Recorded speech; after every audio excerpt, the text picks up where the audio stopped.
If you like my dad's videos, please subscribe to QA Insights channel. Hi, welcome back. Till today, I have posted more than 50 videos on VueGen, controller and analysis. Starting today, I'll be posting more videos about how to analyze your LoadRunner results and how to identify bottlenecks, which will help you to fix your performance problems early.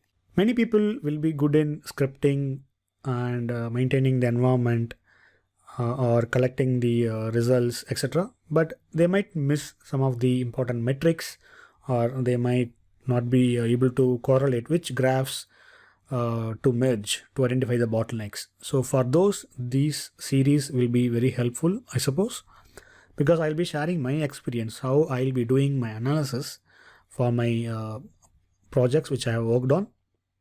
For the demonstration purpose, I am running a simple Hello World application using Node.js.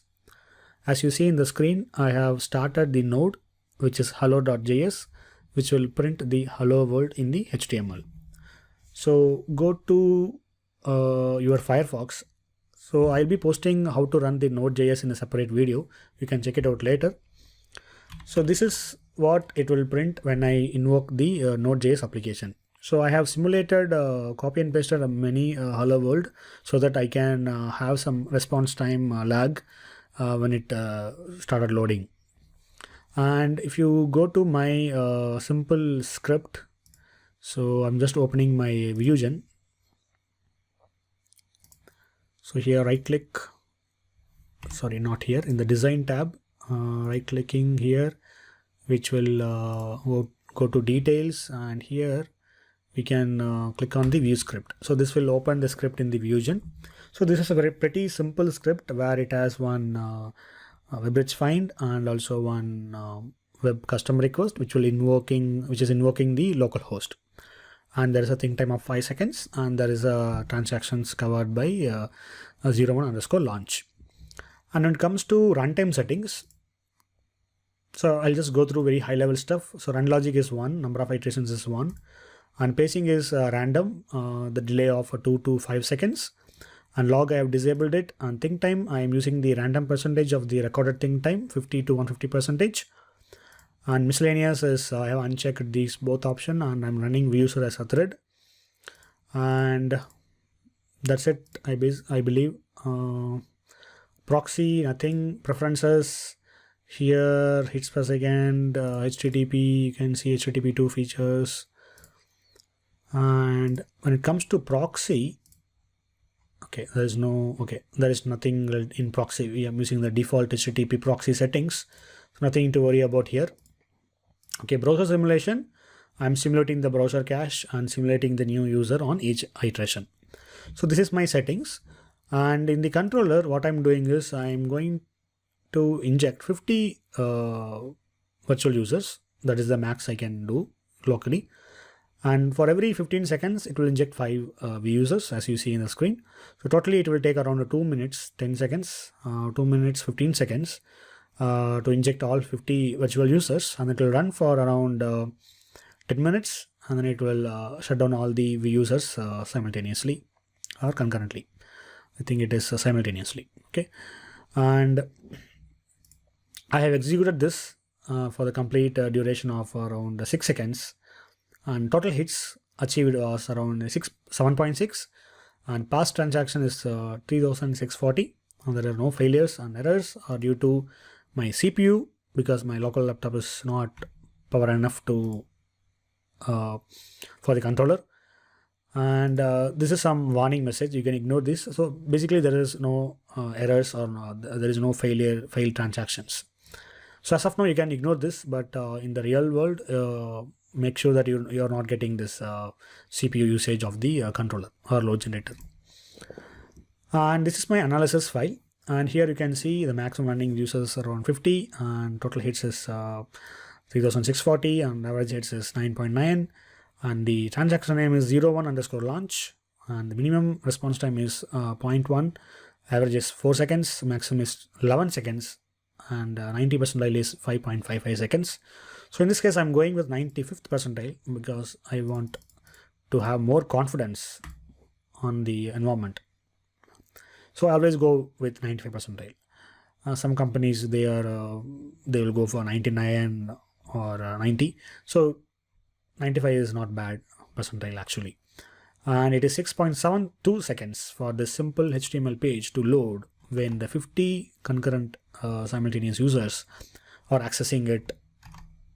So this is how most of the folks will get the response time around 6.7 seconds for a simple HTML page. Okay, so this is the high level stuff.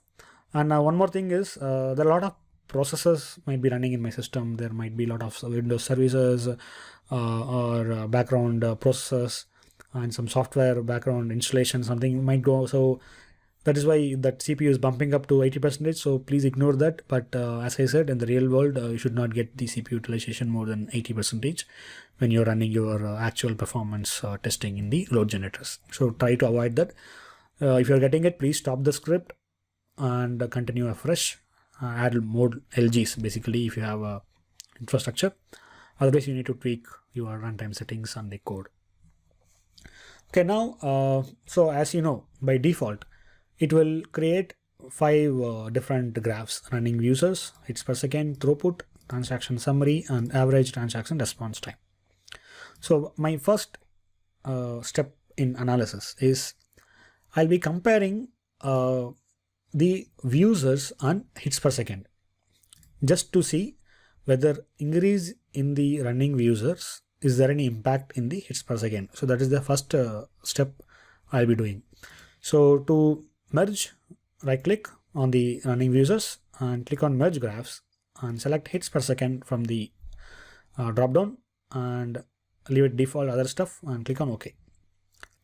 And here right click and bring your view cursor so that you can navigate, correlate your X and Y, Z axis using this cursor, and click on this running users. So as you see, when the users are injecting more, 5, 10, 15, 20, you can see the hits per second trend. So it is almost ups and downs. Basically, when the user is less, hits per second is high. This is hits per second. This one. This is the users, and x-axis is time. So here the first one is okay. We'll go with this one.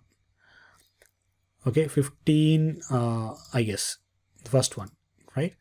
And again going to 7, and again it is going to 15. Again, it's coming down to 6.5 and so on. So there is a zigzag pattern here. And when the steady state is achieved, you can see there is a drop down here and there is a ramp up and again drop. Again, there is up, drop and sudden drop here. We will see why it is dropping here. So this is our first catch point. So why it is dropping heavily here? There is something wrong in this particular span. From 415 to 445, what went wrong? So this is your first note. So right click. What you can do is you can add the comment. Just say why there is a drop in hits per second. Okay. So we are like Sherlock Holmes now actually. So how we have to connect the dots, how we are going to identify the bottlenecks. So we have to think from various perspectives, and whenever you find something, just make a note using the add comment. So it is a very good practice, and save it. So in this case, I forgot to save it. So I'm just going to save it as node demo analysis 1. Okay. And again, when the time goes, again there is a ups and down, ups and downs. So there are lots of ups and downs in hits per second. So this is my first step in the analysis. So to get a clear picture, what you can do is right click, set the granularity to say 5 seconds and click on OK. So now you will see somewhat more data points between the time span of 5 seconds. And if you are getting every 1 second, well and good, but in this case it's not working, so we will stick to 5 seconds. And another thing you can do is you can extract the raw data and export to Excel sheet. If you're not comfortable in analysis, you can use Excel sheet. So to export to Excel sheet, what you can do, you can just go to graph data and click on this click to retrieve graph data. Okay, and here you will get the graph data here. Okay, and here you can just export to graph data to XLS, or you can copy all rows to clipboard. And I'm going to open Excel and I'm going to paste it. So while using Excel, make sure you are saving it, because sometimes if you're running endurance test or load test, you will get a lot of data. Sometimes Excel will not be able to handle those that much load actually. So just give a try. If it is working well and good, or you have to stick to analysis. So just paste it here and say VUsers time and hits per second. Okay, and save this to your documents.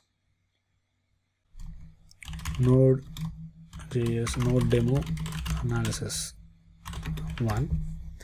So in real time, you can in the real process, you can use some naming convention like project name, or release name, date.